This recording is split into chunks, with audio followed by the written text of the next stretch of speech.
राधा वल्लभ श्री हरिवंश महाराज जी। महाराज जी, आपके चरणों में कोटि कोटि प्रणाम। महाराज जी, आपकी कृपा से जीवन में ऐसा परिवर्तन आया है कि पूरा जीवन और चिंतन ही बदल गया है। महाराज जी, मेरा एक प्रश्न है। विरक्त जीवन जीने के इच्छुक अविवाहित साधक साधिका जो अपने शरीर के माता पिता के साथ रहकर साधनरत हैं, उनके लिए क्या क्या सावधानियां हैं? क्योंकि परिवार में रहते हुए बहुत सी ऐसी व्यवहारिक चुनौतियां आती हैं जिससे कभी कभी असमंजस की स्थिति आ जाती है और साधना भी प्रभावित होती है। आजीवन ब्रह्मचर्य और गृहस्थ में रह करके बस सावधानी विशेष यही रखनी कि रिश्ते नाते संबंधी जन सब आते हैं, आपकी सैया आपकी ही केवल होनी चाहिए। उस सैया पे ना कोई रिश्तेदार, ना कोई नातेदार, ना कोई भी परिवार का सदस्य शयन नहीं करना चाहिए। क्योंकि जिस सैया पर हम शयन करते हैं, अगर उस पे भोगी पुरुष शयन करेंगे तो उसमें भोग के परमाणु होंगे और हमें शयन के समय काम वेदना जागृत होकर के हमें परेशान करेगी। अगर कभी ऐसे रिश्ते नातेदारों के घर भी जाना पड़े, मान लो गृहस्थी में रहते हुए, तो उस उपासक को चाहिए कि एक अपना वस्त्र रखे ऐसा बिछाने वाला, चाहे वो एक चद्दर ही क्यों ना हो, वो पर्सनल अपने उस सैया के ऊपर अपना चद्दर बिछाकर ही शयन करे। अपना आसन और अपना भोजन का पात्र। अगर भोजन का पात्र, मान लो एक रिश्तेदार है आपके घर आया है, आपके घर वो मांस नहीं पाएगा पर वो बाहर मांस खाता है, वो मांस खाने वाला, शराब पीने वाला उसी पात्र में भोजन पाया और उसी पात्र में आप भोजन पाएंगे, आप ब्रह्मचर्य नहीं रह सकते, आप साधना नहीं कर सकते। इसलिए ब्रह्मचर्य और साधन परायण उपासक को अपने पात्र और अपना शयन और अपना आसन ये बिल्कुल अलग रखना चाहिए। अगर ये रख पाया तो मुझे लगता है घर में भी रहते हुए ब्रह्मचर्य रह पाएगा और भगवत आराधना कर पाएगा। नहीं तो संस्कारों का बड़ा प्रभाव होता है। चित्रकूट में हमें युगल किशोर ले गए तो उन्होंने एक जगह नया घर बना था, तो एक चौकी थी, उसमें शयन कराया और शयन कराने के थोड़ी ही देर में हम उठ के बैठ गए तो वो लोग बैठे थे। तो हम कहा आप लोग बैठे गए? बोले पहले आप बताओ आप कैसे उठ पड़े? हम कहा इसमें बहुत गंदे संस्कार हैं, इस चौकी में, इस आसन में बहुत गंदे संस्कार है। अभी हम तो हमको ऐसा ऐसा आभास। बोले बस यही बाबा, यही देखने के लिए हम लोग बैठे थे कि बाबा को क्या अनुभव होता है। तो हमको लिटाया क्यों? बोले मकान खरीदा है तो इसके संस्कार देखने के लिए पहले सुला था। मतलब उस चौकी में, उस आसन में संस्कार थे। तो हम अगर बिस्तर में विषयी पुरुषों के सोए तो उसमें विषय संस्कार होते हैं। तो हमको आजीवन ब्रह्मचर्य रहने के लिए अपने भोजन के पात्र और अपने शयन और अपने को पवित्र रखना, 2 बार स्नान तो करना ही है अगर आजीवन ब्रह्मचर्य रहना है। नैष्ठिक ब्रह्मचर्य के लिए त्रिकाल स्नान, आज हमने सत्संग में बताया, पूरा जीवन हो गया 3 बार स्नान करते हैं। सोच लगे ना लगे हमारी दिनचर्या है। तो क्योंकि ब्रह्मचर्य को संभालने के लिए बहुत संयम की जरूरत है। और जैसे बहुत पकवान हैं या खट्टे पदार्थ हैं, इनको ब्रह्मचर्य के लिए निषेध किया गया है।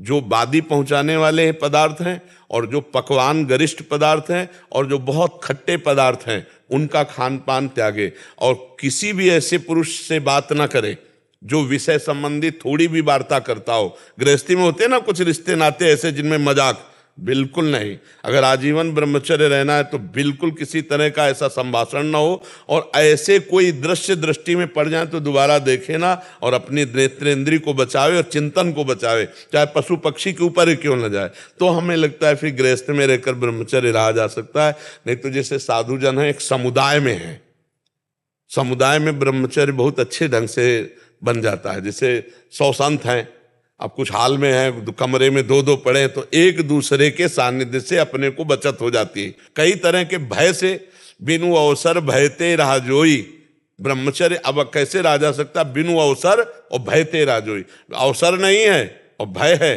तो हमारा जीवन पवित्र कट सकता है। और अगर अवसर हो जाए, भय खत्म हो जाए तो फिर भ्रष्ट हो जाएगा। कलिकाल है, बहुत मलिनता है आजकल इसको मनोरंजन माना जाता है, धर्म भ्रष्टता नहीं मानी जाती। व्यभिचार को आजकल मनोरंजन माना जाता है, उसको धर्म भ्रष्टता नहीं मानी जाती। तो फिर ब्रह्मचर्य रहना, ये सब बहुत कठिन बातें हैं। और अगर निर्वाह कर ले गया तो बहुत जल्दी भगवत प्राप्ति हो जाती है ब्रह्मचारी को, क्योंकि उसकी अखंड स्मृति में ब्रह्मचर्य उसका सहयोग करता है। और जहाँ अखंड स्मृति आई तो भगवत प्राप्ति हो गई। यस्य स्मरण मात्रेण जन्म संसार बंधनात् विमुच्यते नमस्तस्मै विष्णुवे प्रभु विष्णुवे। जिनका अखंड स्मरण जन्म मृत्यु के चक्र का नाश कर देता है, वो भगवान श्री हरि। महाराज जी, भजन मार्ग में छल कपट को कैसे पहचाने? सत्संग में सुना, निर्मल मन जन सो मोहि पावा, मोहि कपट छल छिद्र न भावा। अंदर कुछ है, बाहर कुछ बोलते हैं। वाणी में, मन में और आचरण में जिसकी एकता पाई जाती है वो संत है। जिसका वाणी कुछ और है, हृदय में कुछ और चल रहा है और चरित्र कुछ और है, उसे कपट कहते हैं, उसे छल कहते हैं। तो कपट को पहचानने की जरूरत थोड़ी, तो अंदर ही समझ में आता है कि हम कुछ बोल रहे हैं और है कुछ, और हमारे आचरण कुछ है। इसी को कपट कहते हैं। हम दिखावा जो करते हैं उसे कपट कहते हैं। जैसे कपट वेश कालिनेमि ने धारण किया, वो साधु है नहीं, पर साधु का वेश धारण किया ना। तो हम ऐसे जो भक्ति में या किसी भी कार्य में कपट करते हैं, तो भगवान कहते हैं मुझे कपट अच्छा नहीं लगता। दूसरों के साथ छल करना, कपट करना, ये भगवान को अच्छा नहीं लगता। सरल स्वभाव न मन कुटिलाई। सरलता, हम जो बोल रहे हैं वैसे ही हमारे मन में चल रहा, वैसे हमारे आचरण है। हम सच्चाई से सबके सामने पेश आवें।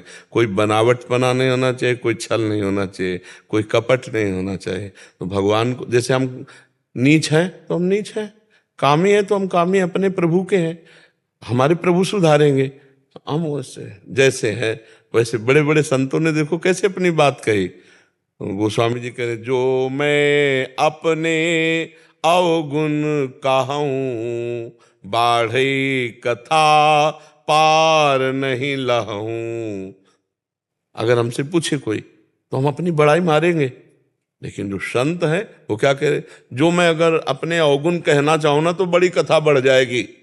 ताते कछु मैं अलप बखाने, थोड़े महू समुझी है सया। ये निर्मल हृदय, जरा भी दोष नहीं है, दोष की संभावना मात्र को देख करके वो कह रहे हैं कि मैं कितना अधम हूँ, मैं कितना नीच हूँ।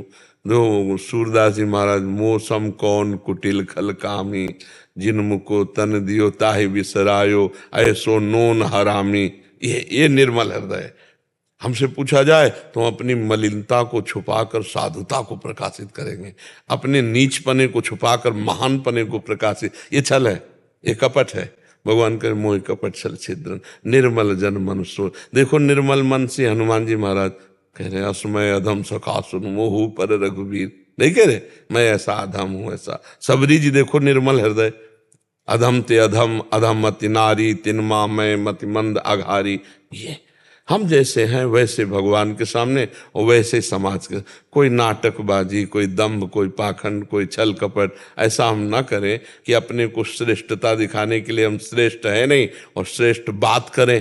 अंदर हमारे बहुत गंदगी, आचरण हमारे बहुत गंदे और हम अपने को महान साबित। तो ये कपट है, ये छल है, ऐसा है।